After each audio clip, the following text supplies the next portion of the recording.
Welcome to another edition of the And One with EJ podcast. I'm host Ernest EJ Christian. This is episode number 5 of And One. We are off and running. Glad if you guys listen to this podcast. Of course, this show you can find on the Huddle Up Podcast Network feed. Huddle Up Podcasts LLC, what we want to call that. Glad to be here with you guys. Of course, we go weekly. We go 10, 15, maybe 20 minutes. Today might be on the longer side. We'll see. But this is a quick, in and out. Basically, my 5 observations in the NBA on a weekly basis. Just checking to see the things that are sparking my interest right now. And I got a couple of things I want to touch on today on the show. Of course, if you want to follow all my other work, you can follow me on Twitter at EJChristian7 on there as well, so you can see I actually finally caved in and did I don't say caved in, whatever. I made a link tree for all my work. I have a lot of stuff I'm doing. I got actually a lot of podcasts to do. I have my own podcast / network, what I call that. Ernst Speaking Media, Ernst Speaking Podcast, of course, Ernst Speaking Unfiltered Podcast. I actually have another basketball show that I co-host with my friends Zach and Chris called In the Paint that we're actually relaunching, or should I say dusting off season 2 this week. You can check all that out on any podcast catcher as well too. I love wrestling. I have I'm 1/4 of the Takes Wrestling podcast, as well as I do a retrospective wrestling podcast called The Wrestling Retrospective, of course, very original. Which I'm also looking on dusting off after almost a year of not doing that, sometime in the next couple of weeks. So again, go to my social media, go to my link tree on the social media, there's a link there, and all my work, you can follow my social medias, you can follow my podcast, all that. Let's check it out, man. A lot's going on there. Okay, so here are this week's 5 observations in the NBA that I see fit right now. Number 1, we just got the news. Kevin Durant will be out for 2 to 4 weeks with a sprained MCL. The injury is not as serious as one thought, but he'll be out for 2 to 4 weeks. And it's strange because obviously the Nets have been playing absolutely great basketball. I said on the show last week that Jacques Vaughn, Nets coach, is my coach of the year right now currently. What he has done, turning that dumpster fire, that the team that was literally dumpster fire in October with the Kyrie stuff. Yeah, as you know, we have to rehash that again. Ben Simmons not being out of the lineup, not being, working on chemistry there. Steve Nash, of course, and he gets canned, of course. And I mean, first off, the rumors, if you believe the rumors, I mean, they want Ime Udoka as the coach, but they went to Jacques Vaughn, and Jacques Vaughn has done nothing but calm the ship, calm the waters, and now the Nets have the second best record in basketball. Okay, the number 2 in the East right now, currently, as it's recording. But Kevin Durant being out is going to hurt a little bit. Okay, especially in a conference right now, Eastern Conference, where right now is pretty tight on top. You got Boston 1, Brooklyn 2, Milwaukee 3, and separated by a couple games, and then Cleveland number 4, not far behind. Philadelphia's playing good basketball too as well. So anytime you miss a star player for a few games, whatever, or a substantial amount of time, of course, that could hurt. But this is also an opportunity for Kyrie Irving to really, If Kyrie Irving wants to be in Brooklyn long term, if the Nets have any sort of inkling of wanting to keep this guy long term, because I still say that because of all the distractions he's brought to the team the last couple of years, that I believe the Nets are still done with him, barring winning an NBA championship this year. However, since coming back from that suspension, Kyrie Irving has been a great citizen. He has been very quiet. He's played good basketball. He's fit in well, and the Nets are winning games. So now, with this latest string of not controversy, but challenges here ahead now, can Kyrie Irving be the leader that he says he is? This is a great opportunity for Kyrie Irving to really stamp that, I'm here, I'm not a distraction, I'm here to play basketball, and I think if he does that in the next 2 to 4 weeks, I think, and that's winning games on top of that too, or at least stay the course, that will go a long way to, really helping Kyrie Irving and his future with Brooklyn if he so decides to want to stay there moving forward.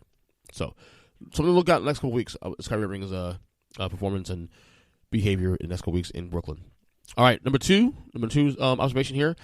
We have a NBA All-Star voting update here. I know I'm dropping another one. I think tomorrow or Thursday. This is from about less than a week because obviously we did this podcast last Tuesday, or last Wednesday rather, and these numbers came out after we recorded the podcast. But right now, LeBron James is the all overall vote getter, a leader vote getter with over 3,100,000 votes. So right now the front court, I'm not going to go through the whole thing here. I'm just getting my top 3 or top 4 front courts, maybe just top 5. Western Conference front court: LeBron, Nikola Jokic, Anthony Davis, Zion Williamson, Andrew Wiggins in the top 5 in the front court in the West. In the guards in the West, top 5: Steph Curry, Luka Doncic, John Morant.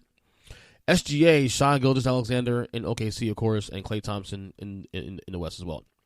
The Eastern Conference front court leaders in vote getting right now currently top 5. We got Kevin Durant, Giannis Antetokounmpo, Joel Embiid, Jason Tatum, and Jimmy Butler. And then the guards in the East as well: Kyrie Irving once again, Donovan Mitchell, James Harden, Jaylen Brown, and Trae Young. So that's right now your leaders right now for the NBA All-Star voting update. Like I said, they're going to drop another one. I think January 12th, I believe, is what they said. So I think that's Thursday, if I'm not mistaken. That's Thursday. They're dropping the next batch of updated voting right now. Of course, as you know, the voting works out where it's in thirds. It's third for coaches, fans, and players. Coaches, fans, and players, executives. Yeah, I think executives. I'm not sure exactly what that one. Coaches, fans, and players. Yes, is how they vote, how they decide who the All Stars are. So those are really no surprises here. To be honest, if you think about it. Like I said, I think what stands out to me here, I love the love that Nikola Jokic is getting on a national level now, being number 2 in the front court.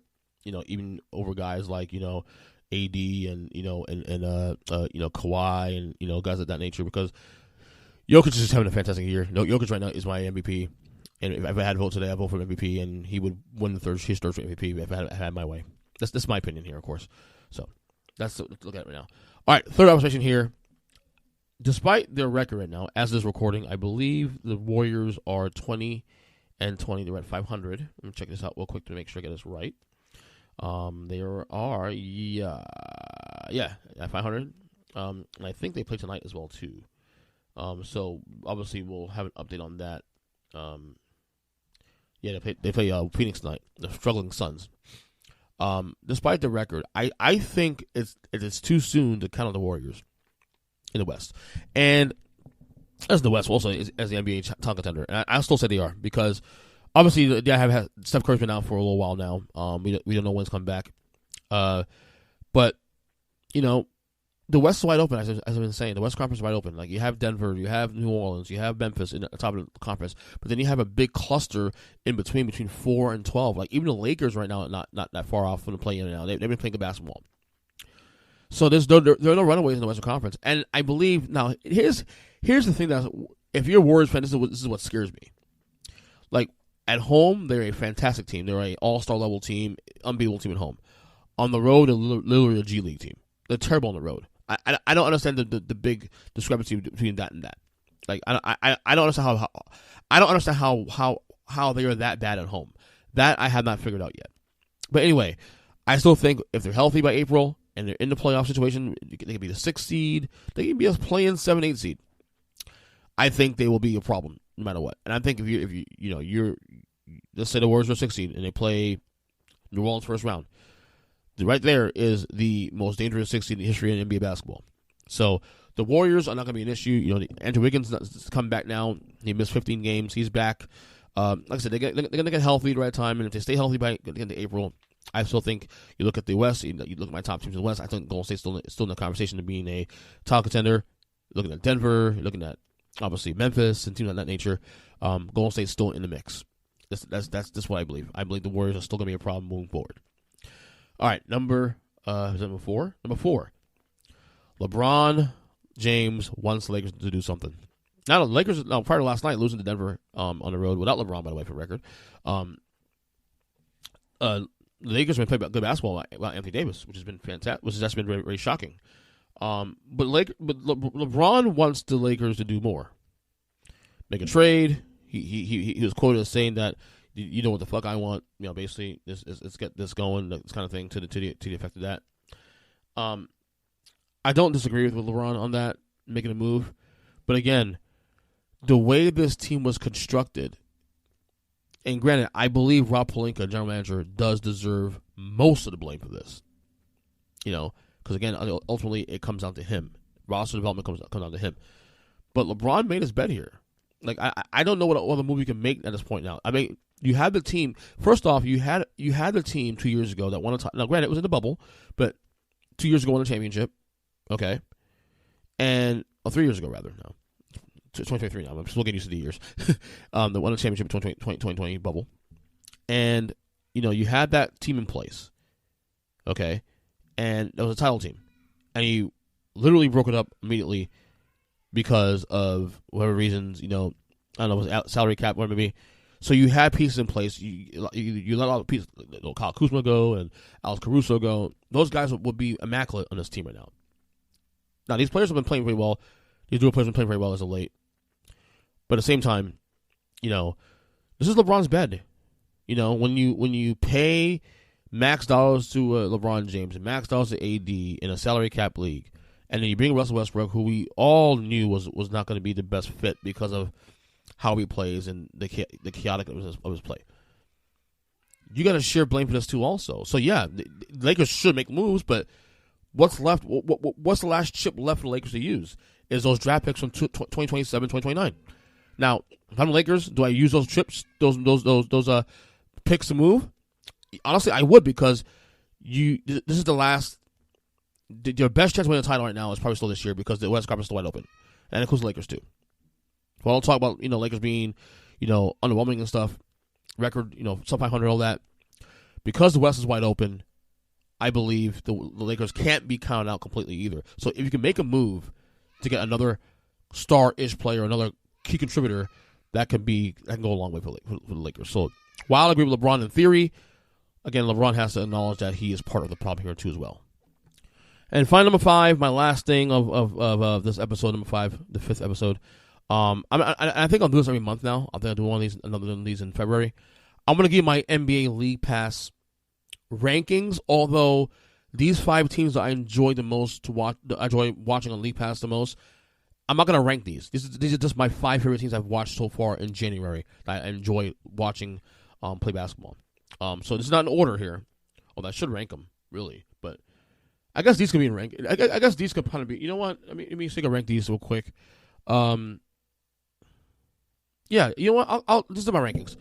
Number 5 for me is the Indiana Pacers, and mainly because of Tyrese Halliburton. That dude is a stud. I hope he gets the All-Star game. I don't know if he will get in, but Tyrese Halliburton's been fantastic. The Pacers are the 6th seed in the Eastern Conference right now currently, and who would have thought the Pacers would have maybe been a play-in team, playoff team, or play-in team, let alone a playoff team? Honestly, right now, halfway through the year, it's stunning right now how good this team has been this year.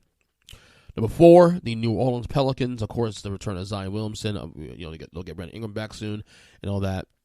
The Pelicans. In fact, I think Ingram is back. If I'm not mistaken. Make sure that. Yeah, he's not back yet, but they're still winning games even despite not having him or Zion right now in the lineup, which is very impressive. But they're fun to watch. They're absolutely fun to watch, and they're going to be one of the big wild cards in the West this year.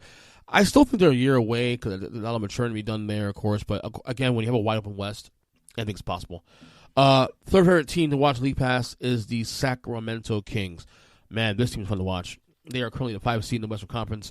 You know, watching Sabonis and De'Aaron Fox and those guys, those dudes out there, I really enjoy this team. I've actually made it a point if I have the opportunity to stay up late because I don't like staying too late to make sure I watch all the Western Conference games late at night. Which has been a challenge lately to do that. It's really been a challenge for me to stay up late to watch basketball, but if they're on, I make sure I watch them as well too because they're just absolutely fun to watch.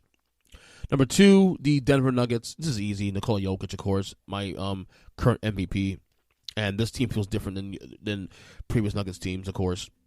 So, but yeah, they're fun to watch, and you know, Michael Porter Jr. and Jamal Murray, and high scoring team. They got a nice round of players that can score baskets and all that.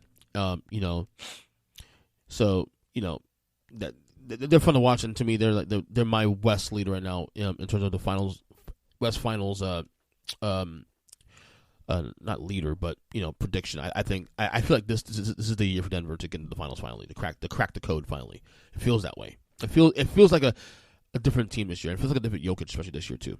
And find them one team. I have to give it to you for all the drama. The Brooklyn Nets are still fun to watch. Kevin Durant, like I said, is one of my favorite players to watch of all time. Kyrie Irving is absolutely box office. I don't ever miss Nets. When the Nets are on, I hardly miss Nets games, obviously.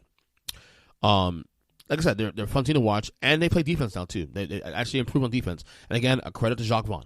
Credit to Jacques Vaughn for doing a fantastic job. He is right now my coach of the year. If I had to vote right now, of course, I got a long time to go for that. But yeah, the Nets are like I said, box office. Ben Simmons on defense. Like I said, KD, Kyrie, those boys doing the damn thing. So yeah, the Nets are my favorite team right now, still to watch on League Pass. So again, 5 Pacers, 4 Pelicans, 3 Kings, 2 Nuggets, 1 the Nets. And that is it for this week's edition of And One with EJ. Again, check out my social media, EJ Christian 7 on Twitter. Check Linktree. You can get all my work there, all of my work, blogs, podcasts, socials, you name it. Until then, we'll be back next week with another edition on N1. We'll be the 6th episode. Wow, we're 5 episodes into this thing. I can't believe it. But having a good time doing it. All right, guys, take it easy. God bless y'all. And until next week.